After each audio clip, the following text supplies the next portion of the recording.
I don't think I can put it any better, so I'll finish by quoting Mel Jeffs, the former CEO of the Nottingham Women's Centre. Misogyny is the soil in which violence against women grows. Thank you, my lords. The next speaker, Baroness Grey Thompson. My lords, I would very much like to thank the noble lady, Baroness Kennedy of Cradley, for her work in this area. The figures she raised are terrifying, and I agree with very many of her points. I received a number of emails asking me to speak to this amendment because of the level of concern about misogyny. I, like many others, are tired of misogynistic behaviour and appalled by the way women are still treated in society. But what looks like a simple amendment that I could support is in fact far more complicated. The amendment doesn't explicitly state the word misogyny, and to me the inclusion of the word perception is not precise enough. I'm grateful for the variance of views of other noble lords, and as always the case, the noble Lady Baroness Fox has given me much to think about and challenge my own views about what misogyny actually is. I'm still inclined towards a legal framework for it, but I'm tired of women having to change their behaviour because of it. But we need to consider what we can do to prevent it, report it, tackle it, and where and what legislation it should be placed in. Both men and women are affected by domestic violence. All people who experience it deserve protection, but women are undoubtedly more commonly victims. There is only one place in the bill where the word female is used, and we should take absolute care with it. This is the only place that women are centred in the legislation. My lords, domestic abuse legislation is complicated. It shouldn't be, but it is. Last week, the government told me including specific provision for disabled people who experience abuse in a domestic environment in this bill would be too complicated. And while I am moving towards having a legal framework for misogyny, and I'm strongly in favour of improving law enforcement around violence against women and girls, we desperately need that. I don't actually think that this bill is the right vehicle for it. We should spend more time and care on the question of hate crimes. I'm particularly keen on looking at disability hate crimes than an amendment which comes towards the end of the bill. We should have the opportunity to explore more options to enable us to do the job we want it to, offering protection to women and girls. And counting women should not be complicated. This amendment is largely about the counting aspect of hate crimes. How do police measure how many crimes of male violence against women are reported and how many are prosecuted?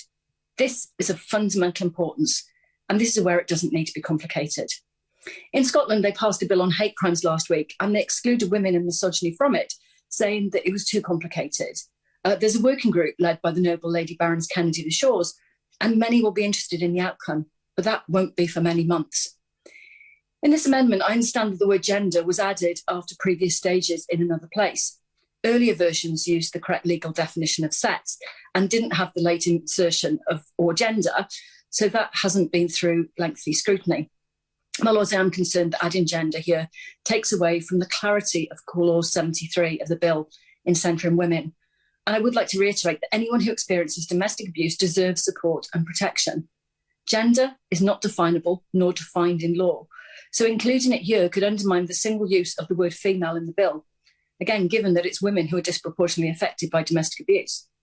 Surely we must be concerned with whether police take crimes of violence, abuse and sexual harassment against women seriously, not what they perceive the attitude of the perpetrator to be towards the idea of sex or gender. Sex is a protected characteristic and defined in law and is adequate to cover the intention of this amendment if it goes forward. The Law Commission is developing a proposal on reforming hate crimes legislation and has consulted on this. It has an open question whether to include sex or gender in future, and that section alone is 43 pages out of a 544-page document. I understand that it received a great number of responses, and again, will not be reporting anytime soon, so I think it's important that we don't prejudge that outcome. It is also notable that the Law Commission's proposal draws on the Office of National Statistics in setting out what it means by sex and gender. So perhaps after the ruling that was announced this morning from the High Court, they may need to go back to the drawing board. My noble friend, Lord Panic, who is unable to be in his place today, has stated, and I quote, "I think it would be very unwise to legislate on this sensitive issue until we see the Law Commission consultation," end quote. In Scotland, they recently removed the word gender from a bill on forensic medical services for victims of sexual offences in order to ensure that if a woman asks to be examined by a female doctor, there is no confusion or negotiation about what that means. I'd also be really interested in the actual opinion of the Domestic Abuse Commissioner on this amendment, and in particular, the addition of the word gender. My Lords, my worry is that by including gender and sex as a caveat to the word female in the guidance, it will prevent domestic violence services from being clear about sex. Women who've been victims of domestic abuse need to be able to access female-only services if they choose. And again, all victims of domestic abuse need to be able to access services that offer support and protection. My Lords, we must take misogyny and violence against women seriously and not just seek to be seen to do something when the issue is in the headlines. It's every single day. It is happening every single day. And the government has just reopened the consultation on its violence against women and girls strategy. And that is surely the right place to be dealing with this complex issue, rather than via this last-minute amendment and its additional word.